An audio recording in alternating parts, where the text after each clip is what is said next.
Hey everybody, Aaron Clark here from Stewardship Partners. Thanks for holding there in the lobby for a minute.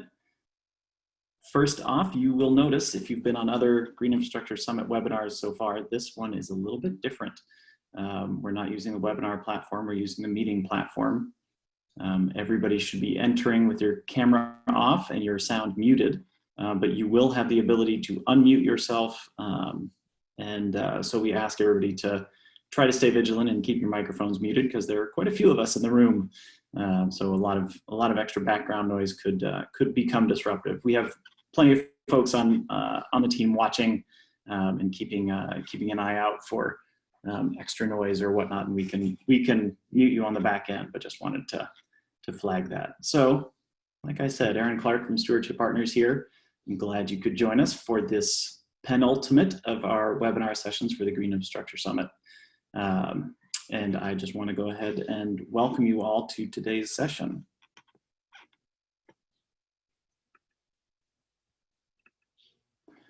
On behalf of Stewardship Partners and the Green Infrastructure Summit Host Committee, I would like to acknowledge that we are all on the traditional land of the first people of this region. Tacoma, where the summit was originally scheduled to be hosted, is the traditional land of the Puyallup tribe, and we honor with gratitude the land itself and the Puyallup tribe, who have been faithful stewards of the land, water, and ancient history of life there since immemorial. Here in Seattle, where I sit, and where we'll be focused much of our conversation today, is the traditional land of the Duwamish people. And we also honor and appreciate their stewardship and the land here as well. If you don't currently know on whose traditional land you work and live, we encourage you to find out. I want to take a brief moment to thank all of our sponsors for the summit this year.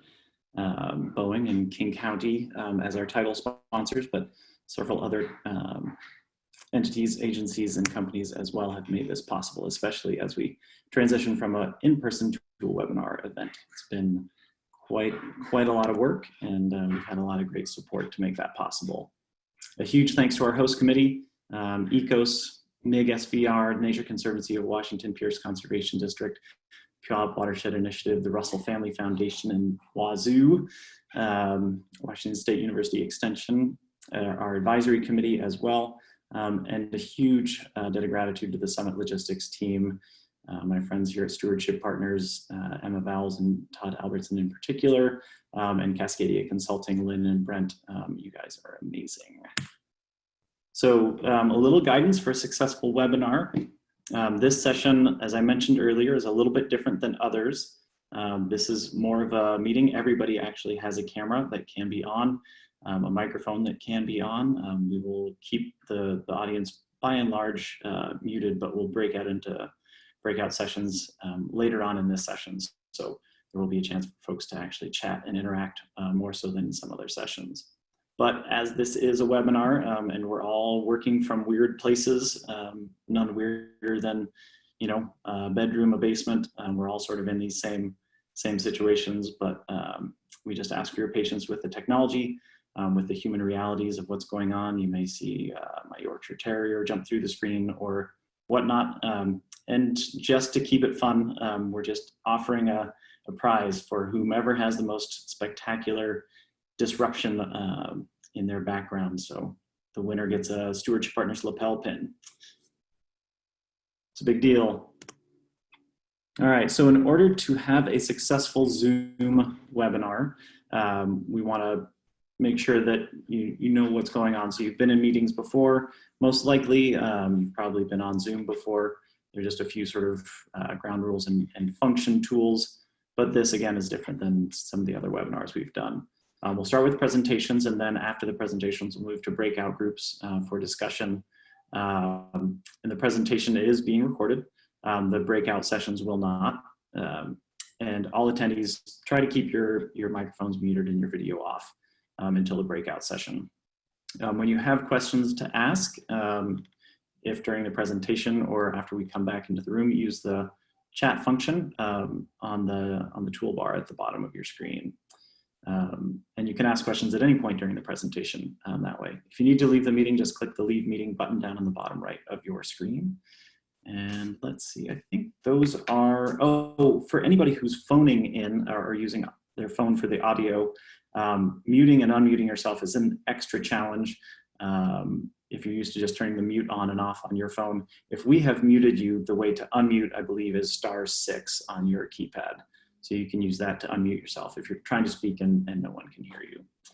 All right, with that, other folks on our team may jump in with other logistic suggestions because this is, our first foray into this format. And with that, I'm going to hand the reins over to Kevin Duong from ECOSS to get us started. All right, Kevin, you should be able to take control of the screen. Okay. So hi, everyone. My name is Kevin Duong, and I work for ECOSS, and I specifically do a lot of outreach to the community and businesses, and I focus on the Vietnamese community.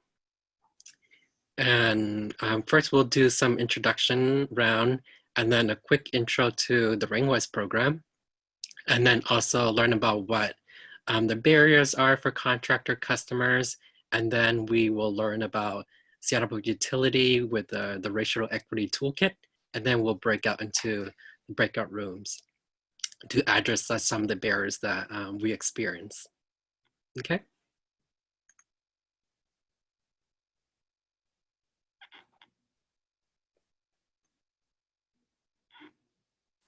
And Uroosa? I was waiting for you to change the slide. Oh. Hello everyone. My name is Uroosa Fatima. I'll be your second speaker today. I work at ECOSS as a multicultural outreach manager, and my area of interest and specialization is in freshwater and looking at the strategies that local communities around it use to manage their freshwater resources. Hi, everyone. My name is Vicky, Raya. I'm a racial equity advisor for Seattle Public Utilities, and we have had a long-standing partnership with ECOSS with the Rainwise program. And I specifically do a lot of support for the drainage and wastewater line of business, which houses the Rainwise program.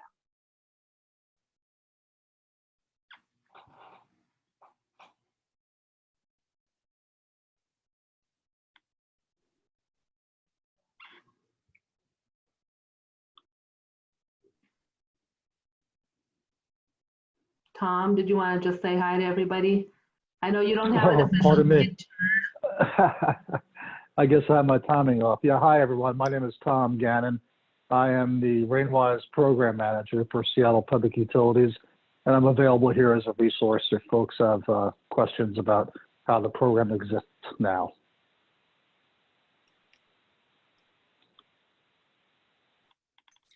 So now I'm going to do an introduction on Rainwise. So Rainwise was started in 2011. We live in Pacific Northwest, so there's a lot of rain here. And with a lot of rain, we have, as the city builds, we start building concrete, hard surfaces. And when the rain hits on roofs and gutters and cement and roads, those rainwater doesn't soak into the ground. So that a lot of those rainwater rush and flood and causes flooding and then erosion to the riverbanks, and that just causes a lot of water pollution problem in the Puget Sound area.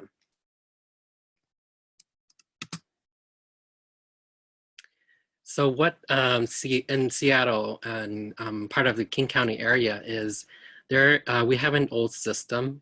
It's called a combined sewer system, where your sewage from your house or school or businesses are combined with storm drain, which is the drain that you see out on the street, or like the rain from the gutter that goes into that same pipe.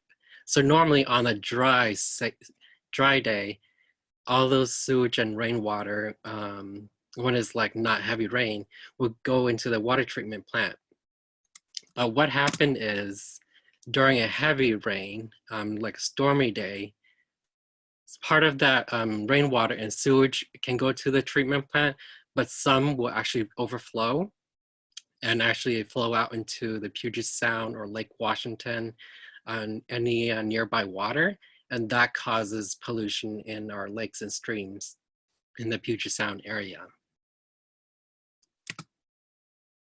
So what Seattle Public Utility and King County is trying to do is to think about what ways can we mitigate this stormwater, this overflow pollution issue, is to mimic the natural nature, and by slowing rainwater and having it soak into the ground will reduce the amount of sewage and rainwater overflow into the Puget Sound. So by installing cistern and rain gardens, depaving so that a lot of the rainwater can soak and slow down the runoff, will help reduce the overflow to the Puget Sound area.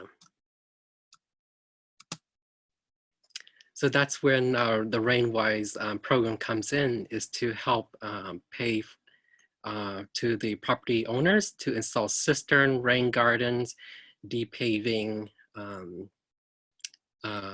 so that we can actually have a better water quality in the Puget Sound area.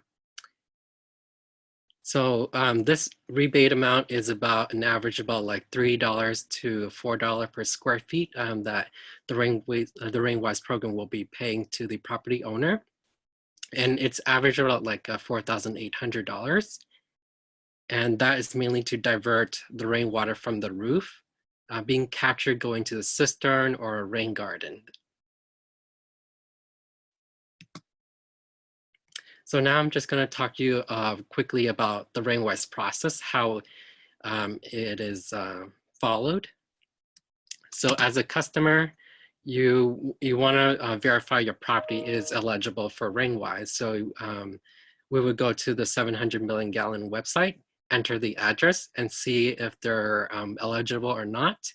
And usually when they're eligible, it'll say congratulations. If you're not eligible, it just said that, sorry, you are not in an eligible area. But there's also a different program that I'll talk later that the resident can use to pay for GSI installation. Next, on the same website, the customer can actually search for contractor, not only just by contractor, but where they're located. So if somebody's living in the north end, they can find some north end contractor or south end. And they can also filter it out by in language as well. So we currently have Spanish, Vietnamese, and Chinese contractors available to help customer throughout the process for the Rainwise program. So the rebate is to that means the homeowner have to upfront the cost, but there is the vendor payment option where the contractor upfronts the cost. So if the homeowner cannot upfront the cost first because they don't have that $4,800 available in their account, then the contractor would pay up the upfront. And usually when the customer is looking for a contractor, they would ask for a vendor payment option if that's available for that contractor. And usually when, after they choose a contractor, they like the contractor come out, look at their property, measure the roof, where is the location of the cistern or rain garden would be, and they would draw a quick sketch of a site plan to see, to let the homeowner know potentially where is a good location, and just to have a visual.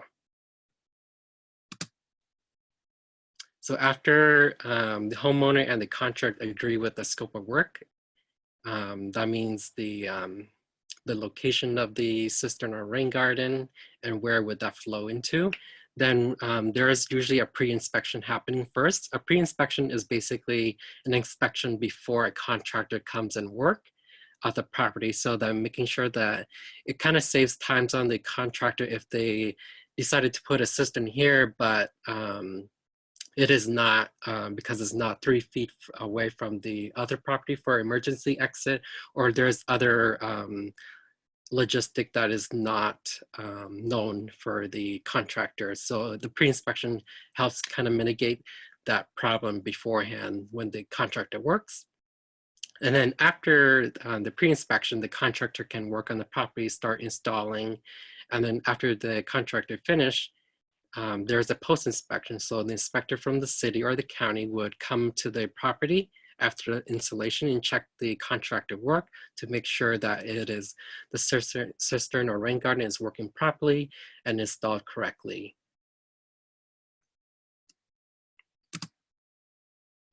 After the post-inspection, the contractor would train the homeowner, do a walkthrough of how to maintain this cistern or rain garden. So that's kind of important. Like after the install, the customer needs to know like how to maintain so that the facility, the cistern or rain garden, can work properly for quite a long time. So after the walkthrough, the customer and the homeowner would sign the rebate paper form. And after the rebate form is pretty long, but it's all important to make sure the homeowner and customer have know their rights and knowing what they have installed and making sure that they know how to maintain the system and making sure that either the homeowner or the contractor gets the rebate amount mailed. So beside the vendor payment option, there are a couple of grants available to help low-income residents. And with partnership with Stewardship Partner, we have the Rainwise Access Grant, which is based on income. We use the HomeWise income limit, and that provides up to $500 for homeowners and $1,000 for nonprofit organizations, so that if there's out of pocket, at least this grant can cover part of that. And then of course, if Rainwise, if the customer is not in, or the property owner is not in the Rainwise eligible area, then there's a grant called GSI mini grant. And that is the homeowner can get up to $1,500. And for low income, it's up to $4,500 to help install a cistern, rain garden, deep pave, or rain gardens, or green roof, or deep pavement. And that is only available in the King County Water District area.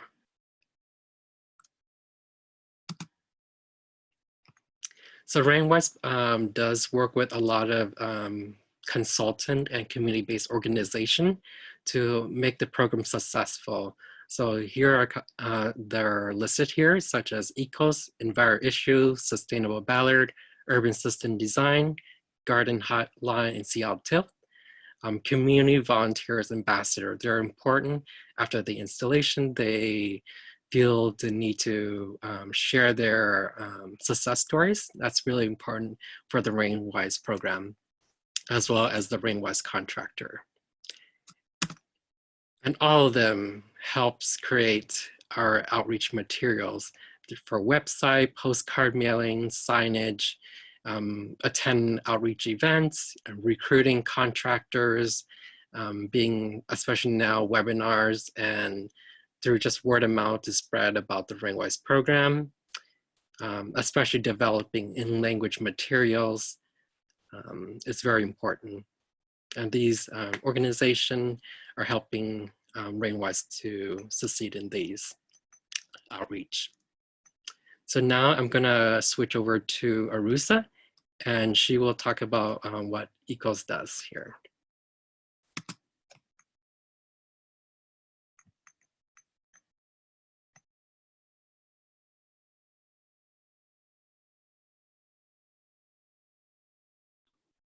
Thank you, Kevin.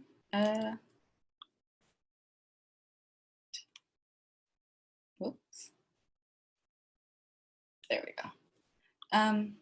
Hello, everyone. So Rainwise partners with ECOSS to increase their awareness in multicultural communities. But before I talk more about that partnership, I wanted to tell you a little bit more about ECOSS.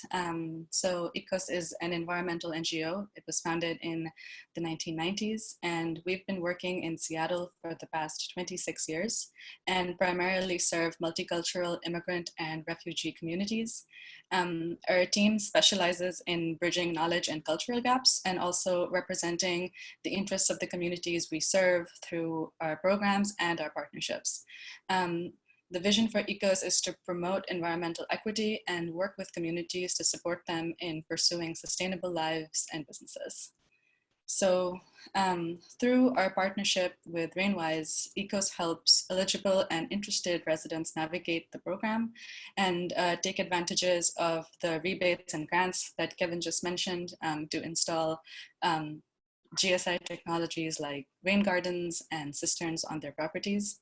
We also assist the program in recruiting and training multicultural contractors to be able to take on the installation work that this project generates.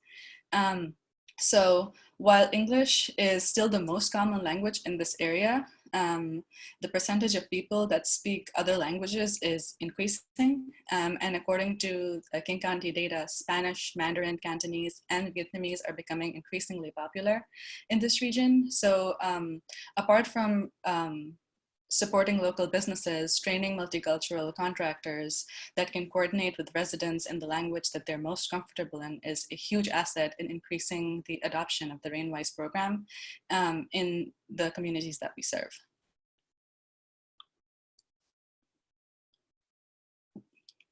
Oops. So talking about language, and you might have gotten a sense of this a little bit already, but language can be a barrier for many people who are eligible for and can benefit from this program.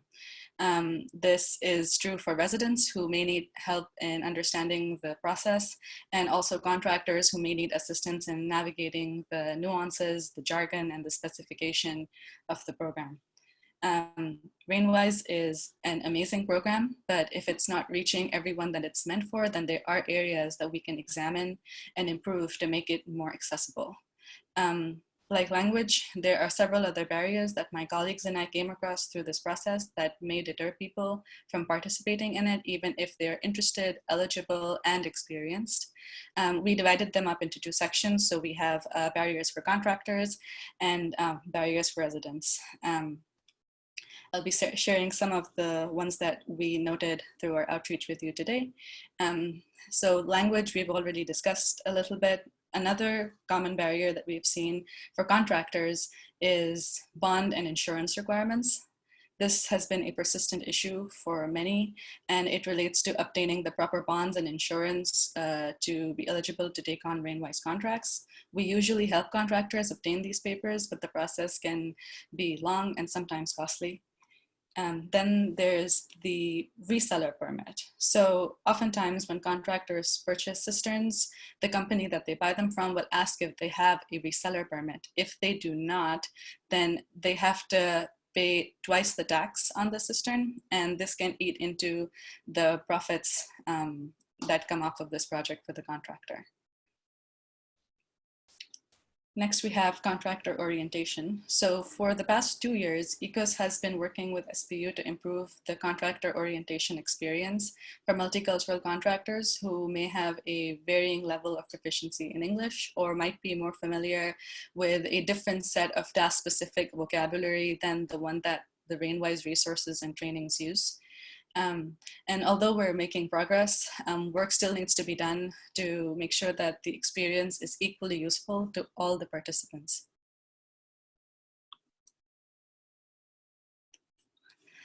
Another interesting barrier is that sometimes Rainwise is perceived as a scam. There can be lots of different reasons for why this happens, but some of the contributing factors could be that could be language. The messaging is mostly in English. The process to install Rainwise and take part in the rebate program is long and confusing for some. And also in some communities, there's low trust in government, which makes them wary of participating in such a program. ECOSS staff has noticed that fewer people perceive Rainwise as a scam when we do outreach in the languages that the communities we're reaching out to are most comfortable in. Next, sometimes, even if a contractor registers for a Rainwise training on the day of their ANOSHA, and this, one of the reasons this might be is because while the training is useful for contractors, they are not paid to attend it. And for small businesses that have to choose between sending their experts to such a training or do a paid job that day, these trainings can be very time consuming and it can affect their monthly bottom line. Then there's gutter troubleshooting. This has been an issue for the Rainwise program for a long, long time. This is a problem for contractors and residents and homeowners. So before installation starts during pre-inspection, the gutters are inspected by the contractors and sometimes even the inspectors. Because gutter repairs can cost quite a lot, and usually the cost of those repairs has to be borne by the resident or the homeowner. So it's better to know beforehand how much that would cost rather than in the middle of the work being done. And sometimes gutter issues don't reveal themselves until after the work has started, and this can increase the time and money that is needed to complete the job.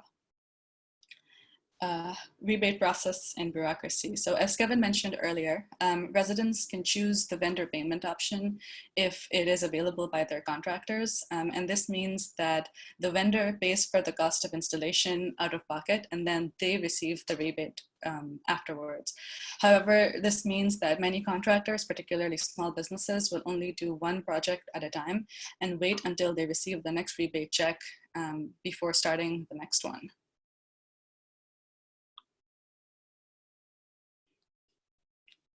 Getting the hang of this slide thing. So, digital literacy. Most of the contractors that we've worked with have limited access to a computer during their workday, or digital technology during their workday, and also have varying levels of comfort using digital tools to gain access to the resources, the Rainwise resources available online, and to connect with inspectors and clients. ECOSS has been supporting the contractors that we work with to navigate online Rainwise forms, and also in scheduling with inspectors and clients in case they have questions that they need to ask of the inspector or get their work approved. But more work needs to be done to make sure that everybody is being able to access inspectors and being able to schedule the things that they need more readily and easily. This also ties into the next barrier, which is issues in communicating with inspectors. In previous years, contractors have had issues and miscommunication with the inspectors overseeing their projects. However, this has greatly improved since ECOSS has taken the lead in coordinating with King County and SPU inspectors. We hope to further this effort by encouraging more communication between the program and its inspectors, and also creating some standard in-language guidelines and FAQ sheets to minimize miscommunication. Then we have cistern delay. This is bad for contractors, it's bad for residents, it's bad for everybody. So during construction season, the inventory of cisterns tends to run out quickly, and cisterns may not be available, which delays the contractor's projected complete date, and also is a bother for the residents and homeowners that are participating. In 2019, multicultural contractors experienced delays with cisterns that increased their project timelines by months in a few rare but painful cases. Lastly, I'm going to circle back to vendor payment options. We discussed this a little bit, and Kevin also talked about it. So the vendor payment option is really popular with residents who can opt for it. It's particularly a great option for low-income residents that don't need to have a pot of money sitting around to take advantage of the Rainwise program, but it does unfairly burden the contractors, and it makes their businesses vulnerable as they wait for the rebate to come in, which can take weeks after a job is completed. Many residents like to opt for this option, and offering it makes you more competitive as a contractor. But since this disproportionately, this disproportionately affects small businesses, and it makes them less able to take Rainwise contracts on as compared to the larger firms that they might be competing with. And that's all for contractor barriers. Now I'll focus on some that are more specific to residents that may be taking part in this program. So first is issues with difficult contractors. This is one of those life barriers that just happens sometimes. So once a contractor has started a job, in most cases, the client cannot pay someone else to complete it until the contractor formally terminates the contract.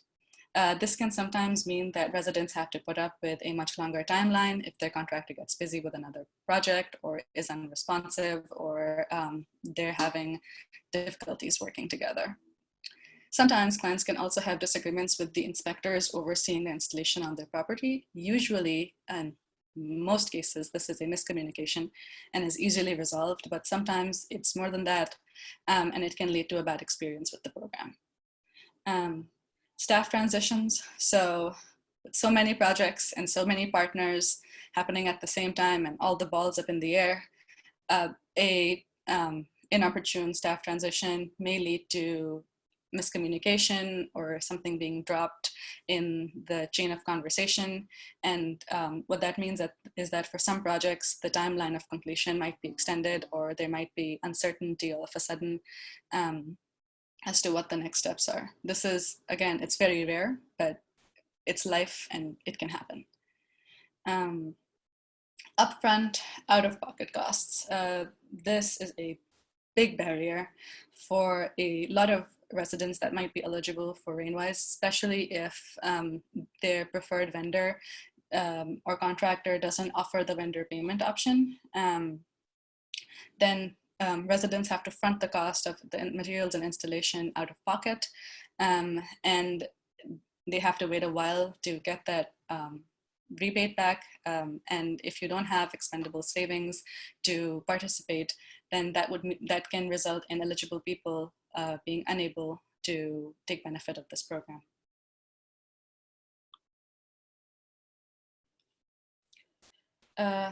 So the next barrier is connected to the last, delay in payments. Sometimes rebate payments can take longer than the estimate given. And, you know, that might be too much uncertainty for many with their assets, because it can leave them vulnerable to life as is problems like a medical emergency or economic fluctuations. And and knowing that this certainty exists is draws people away from taking the risk to, and understandably, to get something like this installed on their property. Next is cistern delays. We discussed this as being a problem for contractors. It increases timelines, and nobody likes to see an incomplete project in their yard.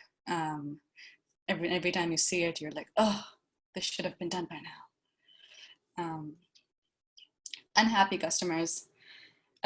This is another life problem. Sometimes even after extensive discussions and coordination, the final result just doesn't turn out the way that the client expected. And this can lead to people being unhappy with what they've gotten on their property. It's quite rare. Most people love their cisterns and rain gardens, but it's been known to happen. And the last barrier has to do with taxes. Yay. So while the rebate covers the cost of materials and installation, the rebate itself counts as taxable income. So the next time tax season rolls around, homeowners that have participated may need to pay some additional taxes because of the rebate that they received. So that was a lot of barriers, but Rainwise is a great program. It has the potential to conserve millions of gallons of rainwater and get people thinking about the tangible actions that they can take to protect their natural environments. And despite the barriers that I have just listed, it has been a great success, which really shows just how much more it could do if it were more accessible. And I will now let our amazing speaker from SPU, Vicky, Raya, talk more about the conversations that they've been having on how to identify and address the disparities in access to such programs. All right, thanks, Uroosa. I'll advance. Let me know when it's ready for me to advance the slide. Thank you. So hi, everybody. My name is Vicky Raya. I work at Seattle Public Utilities, and I'm a racial equity advisor. And I just like full disclosure, I used to work at ECOSS, and that seems to happen. There's a trend of like ECOSS folks going into the city specifically, and often into Seattle Public Utilities. And I used to work on the Rainwise program. So let's see, let me move my, okay, I think here we go, got it. So, so as Uroosa said, the Rainwise program, there are a lot of issues. Some of those issues are very, very much connected to lack of accessibility, and that is overlaid with race. So that's where I come in, and I've been working with the project manager, with the program manager, with ECOSS, with program staff, on analyzing the program and figuring out what we can do differently. And we're going to ask your help on that a little later on. You'll be part of that conversation as well. So racial equity advisor, that's what I do at SPU. I'm not the only person that does that at SPU. There's a small team. There's about 6 of us that do that. We support specific lines of business. I support drainage and wastewater, which houses Rainwise, the project delivery, the folks that construct stuff, and then our solid waste folks. So, you know, garbage, composting, solid waste, you know what I mean. So and then the folks that I work with on my team also co-liaise with me or work with other lines of business more closely. Now, there's a lot of structure to why we're even able to analyze this program and really look at it and think about it in a holistic way. So firstly, there are citywide values that were just announced in 2019, and this is really around the workforce culture. And some of those values are around racial equity and inclusion, having the community always in mind, having a culture of learning where we're always open to learning new things, new skills, adapt. And we also have a race and social justice initiative. I'll talk a little bit more about that. Thanks to that race and social justice initiative, we have the environmental justice and service equity team housed within Seattle Public Utilities, which is the team that I'm a part of.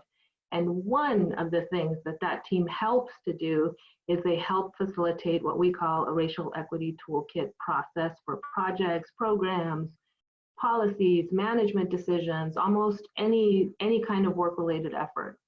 And at the very end, I'm going to give you an example of a toolkit, and then I'm going to ask you to participate in a very kind of, it's like a snapshot of what that might be like.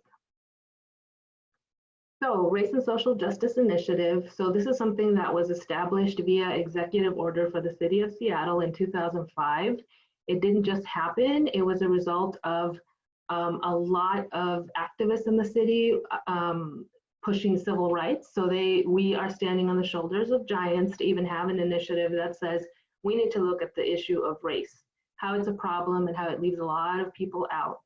Really, its #1 goal is undo institutional racism. That's huge.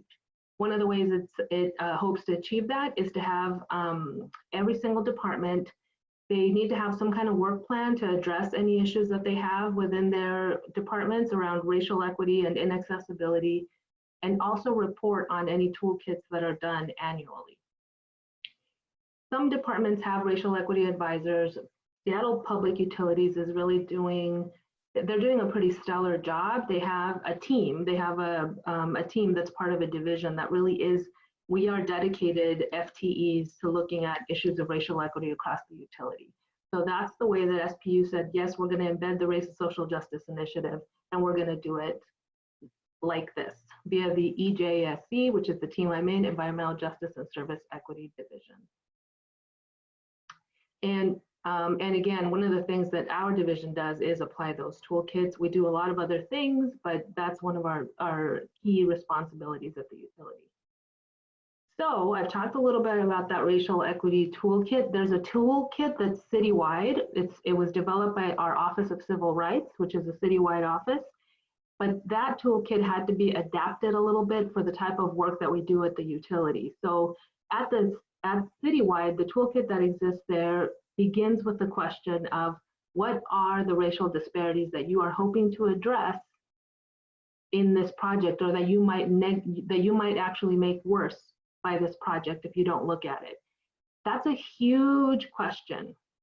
So if we have folks that are working on a capital project where they're just really trying to engineer or retrofit a pump station, or asking that being the very first question that gets asked can be it's just not going to get answered quickly. So we took some of those questions and said, let's design a process where we begin, we kind of go backwards. Let's get to a process where that's the final question that we ask, and now we've talked enough that we actually have an answer for it. So what's the purpose? It's of a toolkit at SPU, and all toolkits really. Identify a potentially disparate racial impact to our work. It's also to gather diverse perspectives in the process, and by that we do mean racial diversity. We also mean diversity of expertise and experience, because we know that there's so much richness when we have people that are coming from very different backgrounds and different subject matter expertise, and they can render really creative and interesting ideas and solutions. We need to also acknowledge root causes. We have to understand that historically, there are real reasons why we have entire segments of our communities, generally communities of color, Black and Indigenous communities, that are very much left out of the processes and very much left without wealth, without property, without access to resources, without educational attainment. We also need to come up with a plan for addressing those potential inequities via the application of that toolkit, develop an approach to it, and then also create accountability. So once we have this toolkit, we go through a process, we come up with, here's what we can do to address it. The accountability piece comes in, who's the lead, who's going to be checking back on this, and how are we going to make sure that there's expectation built around this. So what does it look like? So a toolkit process looks, if you look at the boxes on this screen, each box represents essentially what could be a 2-hour meeting. And generally the process can take anywhere from, I would say, a month to up to 6 months, depending on the type of work that we're doing, the time between the meetings, and how much data we need to gather between those meetings or after. And if you look at the boxes, they each have a very specific purpose. Each meeting has a purpose, and it's really, we take a worksheet and we go through a set of questions. So on the far left, we have a stakeholder analysis. That meeting is just about understanding who in the universe of the work that we're doing is being impacted by this work. And we want to talk about not just, if it's a SPU project, is King County impacted? Will the council have to weigh in on this decision? But if there is community, who is the community? Are there community-based organizations? Are there small businesses or just businesses in general? Who is it in the universe? And then internally to SPU, who are the teams that are going to be impacted or having to implement this work? And then the second part of that is saying, okay, now amongst all of these folks, who really has the most power to influence and make decisions? And what we often find is that it's very, very heavily cited on, of course, us, government and city. And if it's customers, it's usually customers that have historically enjoyed a lot of influence. And so we ask, so how can we make influence more equitable? How can we help lift the voices and the priorities of the communities that don't typically have an avenue to connect with us? As you see, the next one would be an inclusive outreach and public engagement plan development. Now this is called optional because this is really if you have work that has a very specific it's like you're working on a certain block or several blocks, and you know you're going to be impacting business, community, etc., commuters. How do you do that in a way that's culturally responsive and really meets the community where they are, and not just flyers, not just mailers, not just a survey online? And on the far right, there's several types of, the final meeting will be to put all of those learnings together, but it really depends on the kind of effort that you're working on. So if what you're working on is a management decision, we have a set of questions to guide that. If it's a project or a program, there's a set of questions specific to that. A long-term plan, same. A policy, same. And again, each of those, you'd say it's about a 2-hour meeting. We try to gather as many. We really work on creating a team that is diverse. So we try to have people from different divisions within a line of business. And usually we get some of the best insights when we bring people outside of the utility, but who have some alignment with the work that we do. Now, generally, before we begin a racial equity toolkit, we begin by framing the conversation. We like to get the teams grounded. This is something that EDGC generally will facilitate. And we want to get teams to really start to understand the difference, not just between equality and equity, because I think we've all, maybe not all of us, but this image is pretty popular. And a lot of people have seen the image on the left, which is, you know, there are 3 people about the same size, and they're standing in front of a fence of varying height. So it doesn't matter that they're the same size, because the fence is not for them, because they're not standing on the same level ground. And so if we give everybody the same resources, that doesn't guarantee access for everyone. So then we talk about equity, and we say, well, you know, the ideal, if what you really want is equal outcomes, then you need to think in terms of equity, where you put the resources where they are most needed, so that your outcomes are as equitable as possible. So everybody has an opportunity to succeed. But we also want to push even further. And this is where we move into the area of justice. So we say, you know, historically, government structures really have done a great job of institutionalizing racism. And it doesn't really even need a person's, it doesn't need explicit bias. It really can all just come from, we've always done things a certain way, and this is the way we will continue to do it. And we continue to deepen some of these disparities. So justice is looking at the way that we do things and saying, are there things we need to stop doing, undo, or do completely differently in order to remove barriers for as many people as possible? All right, next. All right, so I'll give you a quick example of what that might look like. So, and this is something that's actually happening. It's been happening for a while at SPU, especially with the drainage and wastewater line of business. So often we have a big drainage infrastructure at varying levels of efficacy. So we know there are areas we have a lot of problems with flooding, areas that seem to be working just fine. There are lots of reasons why that might be true. And one of the ways that we begin to assess those problems is by modeling. So we start with models and say, okay, let's do some modeling of the city of Seattle, the infrastructure, rain patterns, et cetera, to really understand where we might have problems.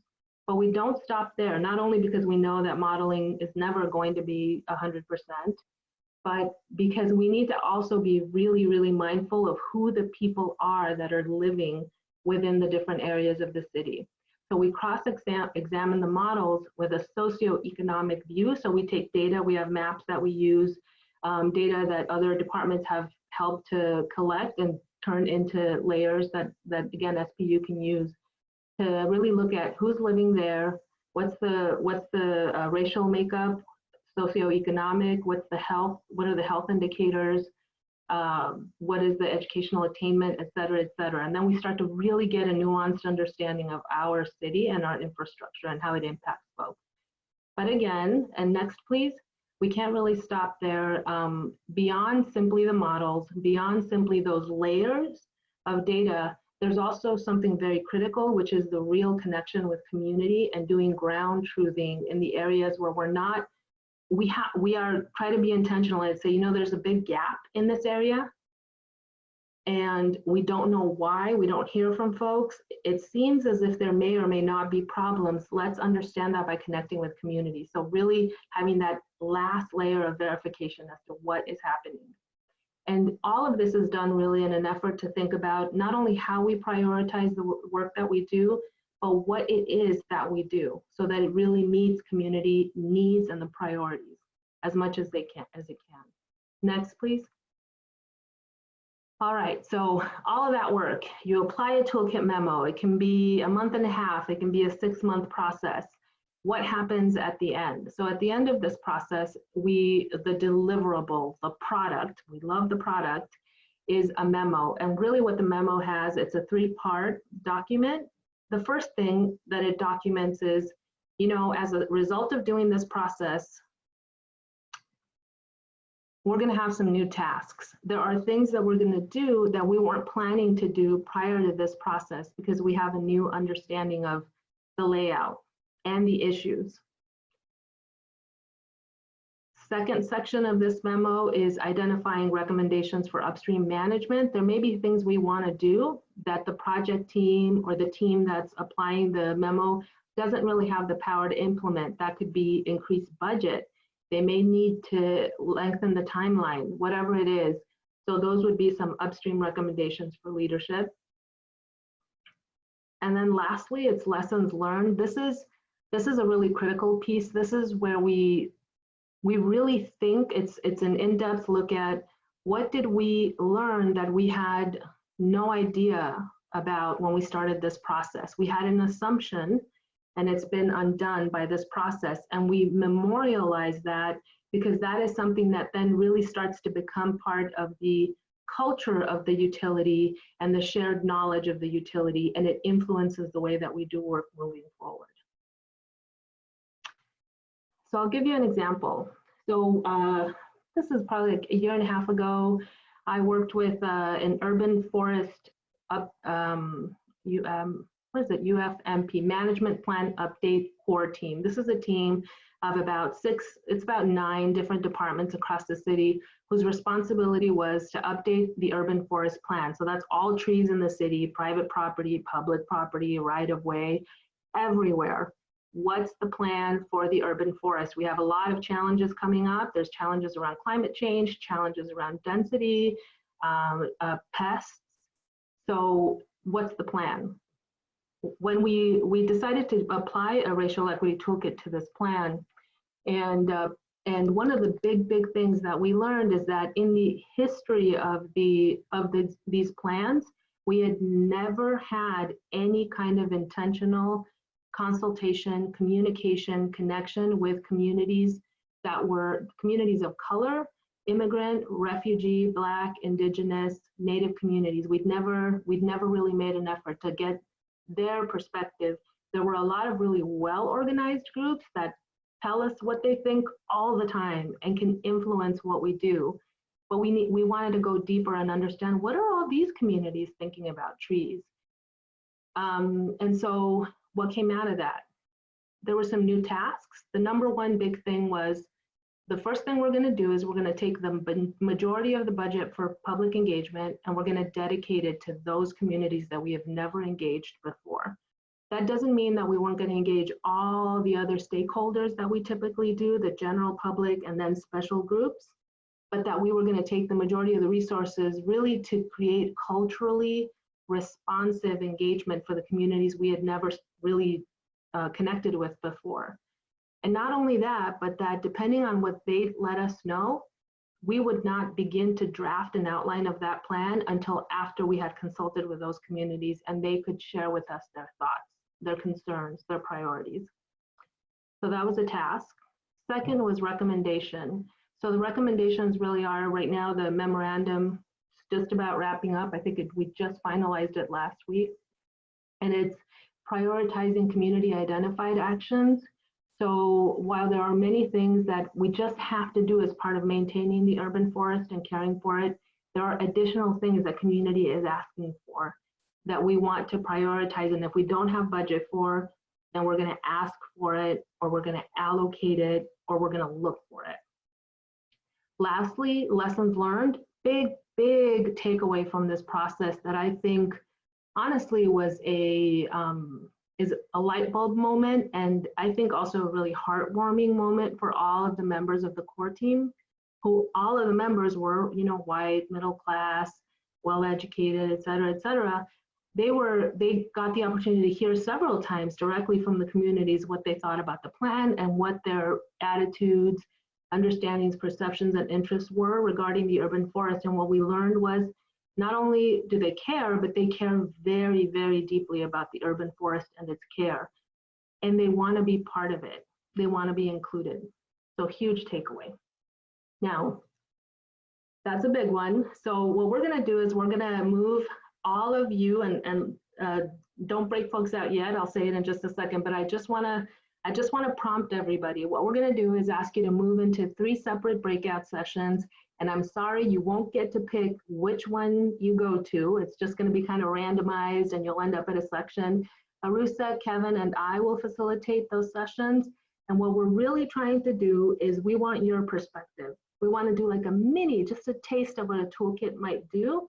And this is where we really get your perspectives, which are going to be informed not just by your expertise, what you already know, your personal experiences, but also by your imagination. So we really want you to bring that when you join any of these breakout sessions. And it's going to be a question related to Rainwise, like a mini toolkit. And just to center everybody, remember that the program design assumes home ownership. It assumes some awareness of runoff issues on part of the customer. Also assumes the ability to prepay a rebate, hence the rebate structure. And even when we have a vendor payment option where the contractor kind of foots the bill, and then that way the customer doesn't necessarily have to do that, now you're kind of shifting the impact to the contractor, which can often be especially a burden if you're a contractor with a very small business, especially if you're immigrant and refugee, and your network is primarily the community that you come from. Also assumes regular maintenance. It's going to happen. It'll easily be done. We need that maintenance. So this is an important thing to think about if it's an assumption.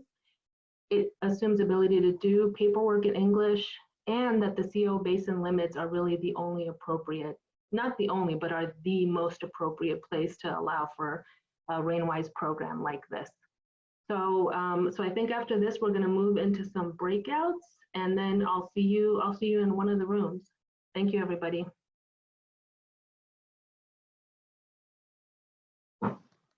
Thanks, Erin. Thank you, Erin. Yeah. If anyone has any thoughts or ideas from your discussions, or any questions that you had in mind that you'd like to share with us, please put them in the chat, and we will answer them. And if we're unable to answer them on the call today, then we'll try to follow up and see if we can send an answer to you offline. Were there any interesting things that came up that the breakout room coordinators would like to mention in the main group?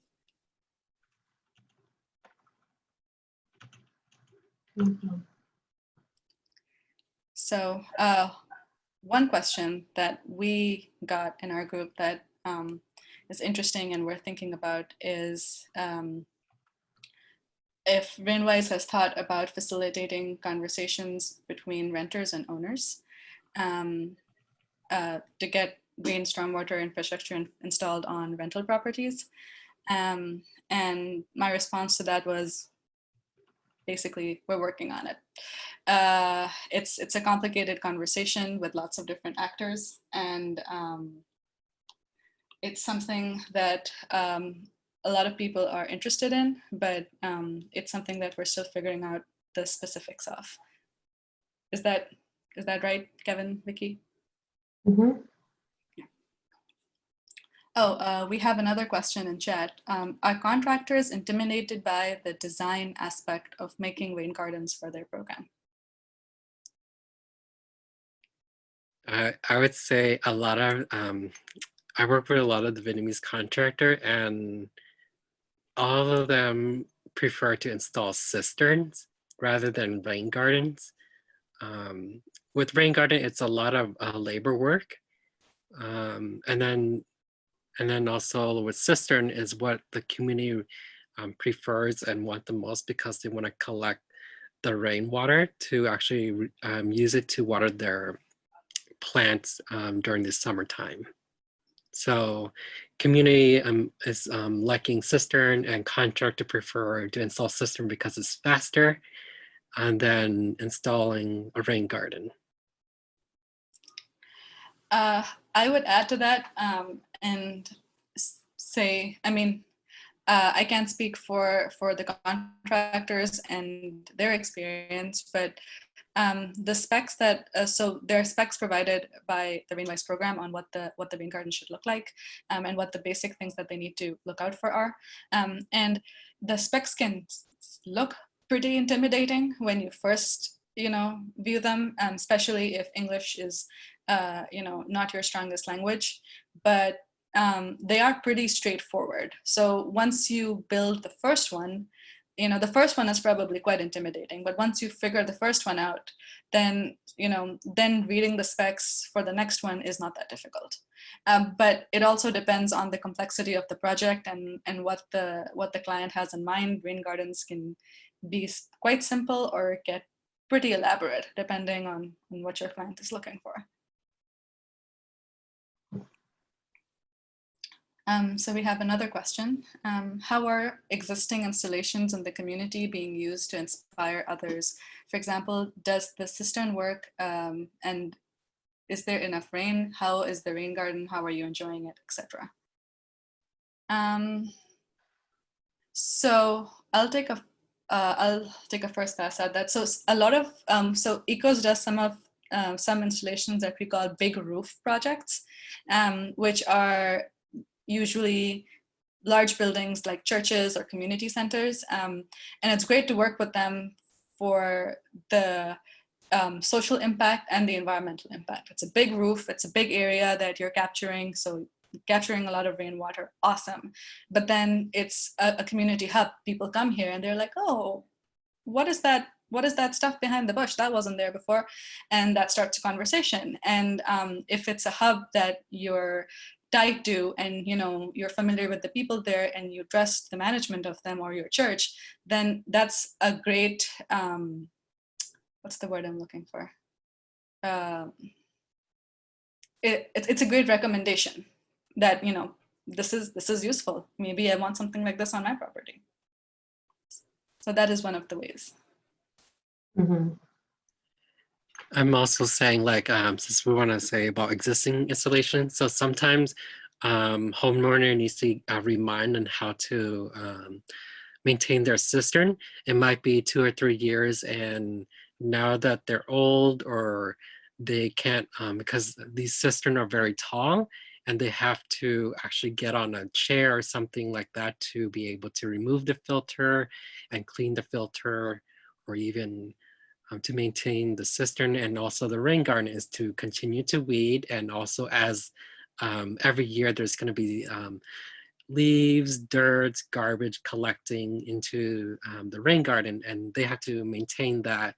And weed will always, like, it's always hard to control weed. So it's always overpowering the rain garden. So it's not going to look exactly what the initial install is. It's a lot of commitment to do maintenance. Mm-hmm. And we see some that do needs maintenance, and theirs is Rainwise has does go around to check, but also see if there's a need that we can help do some kind of fixing for that homeowner.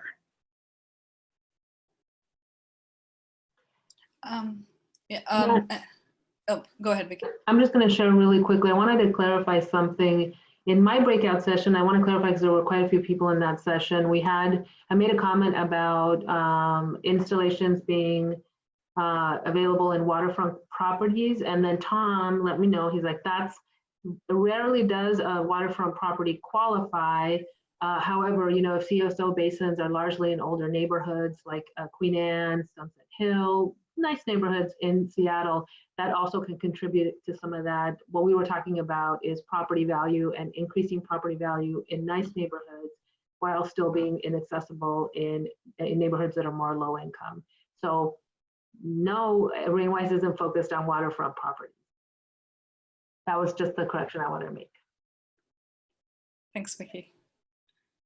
And just to quickly answer the 2 more questions. So getting back to how existing installations can inspire others on an individual level, there's signs that you can put on your garden that say, I'm Rainwise, and to bring attention to, this is a rain garden. This isn't just some average Joe garden. So people like putting up those signs, and that's a way to, you know, get everyone in the neighborhood to know that, you know, this is what it is, come check it out.